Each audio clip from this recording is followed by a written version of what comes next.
রাজনীতিতে রাজপথেই সমাধানের পথ খুঁজছে জাতীয় নাগরিক পার্টি এনসিপি।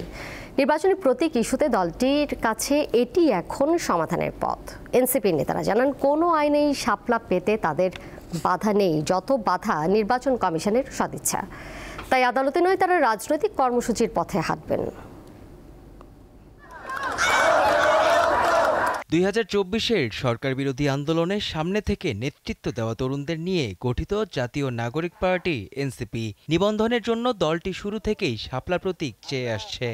আমরা যে জিনিসটা পেয়েছি, গত সেপ্টেম্বরে এনসিপি নতুন রাজনৈতিক দল হিসেবে নিবন্ধন পেলেও গ্যাজেট আটকে আছে প্রতীক ইস্যুতে। নির্বাচন কমিশনের মতে জাতীয় প্রতীকের অংশ হওয়ায় কোনো দলকে শাপলা দেয়া যাচ্ছে না। একই সঙ্গে এনসিপির আগে আরেক রাজনৈতিক দল নাগরিক ঐক্যও শাপলা প্রতীকের আবেদনকে রাজনৈতিক বাধা হিসেবে বলছেন নির্বাচন কমিশন। প্রতীক নিয়ে নাগরিক ঐক্যের আহ্বায়ক মাহমুদুর রহমান মান্নার সাথে আলোচনা করে এনসিপি। পরে নাগরিক ঐক্যের আহ্বায়ক তার ফেসবুক পোস্টে শাপলা প্রতীক এনসিপিকে দেয়া নিয়ে তাদের কোনো আপত্তি নেই বলে উল্লেখ করেন। জাতীয় প্রতীক প্রসঙ্গে সংবিধানে বলা আছে, প্রজাতন্ত্রের জাতীয় প্রতীক হচ্ছে উভয় পাশে ধানের শীষ বেষ্টিত পানিতে ভাসমান জাতীয় পুষ্প শাপলা। তার শীর্ষদেশে পাটগাছের 3টি পরস্পর সংযুক্ত পাতার উভয় পাশে 2টি তারকা। এই 4টি স্বতন্ত্র উপাদানকে একত্রে বাংলাদেশের জাতীয় প্রতীক বলা হয়।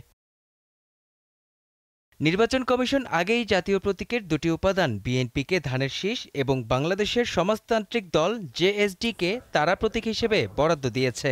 আবার নির্বাচন পরিচালনা বিধিমালায় এবার জাতীয় ফল কাঁঠালকেও প্রতীক হিসেবে বরাদ্দ দিয়েছে ইসি।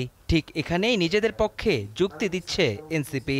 যেই নির্বাচন কমিশন স্বেচ্ছাচারী আচরণ করে এই প্রতীকটা দিতে চাচ্ছে না, যেটা আমাদের ন্যায্য পাওনা, কোনো আইনগত বাধা নেই, আন্দোলনের অন্যতম গুরুত্বপূর্ণ এজেন্ডা হবে প্রতীকের পাশাপাশি সমান্তরালভাবে যে নির্বাচন কমিশন পুনর্গঠন করতে হবে। কোন কোন রুলস বা গাইডলাইনের ভিত্তিতে তারা প্রতীকটা দিবে বা প্রতীকের লিস্টটা কিভাবে বানানো হয়েছে সে বিষয়ে তাদের কোনো নীতিমালা নেই। তো আমরা যখন আইনিভাবে লড়তে যাব, তো যখন কোথাও নীতি নাই, আইন নাই, তাহলে আপনি কিভাবে আইন দিয়ে লড়বেন? আমাদের কর্তব্য হচ্ছে মানুষের অনুভূতিকে আসলে গুরুত্ব দেয়া এবং এটাকে প্রোটেক্ট করা।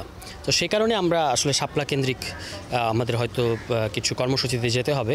দলটির নেতাদের কাছে প্রশ্ন ছিল, আদালতে না গিয়ে রাজপথে কেন তারা সমাধানের পথ খুঁজছেন। তারা যে এখন এই কথা বলছেন যে তাদের তালিকায় শাপলা নেই, আমরা তো এটা আজকেই আবেদন করি নাই। যখন আমরা নিবন্ধনের জন্য আবেদন করেছিলাম তখনই এটা বলেছি।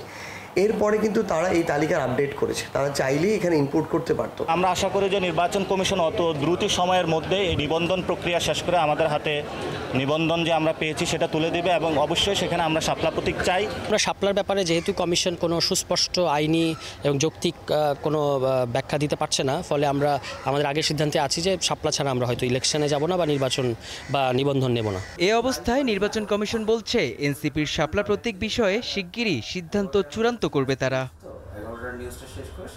মেহেদী হাসান, দীপ্ত সংবাদ, ঢাকা।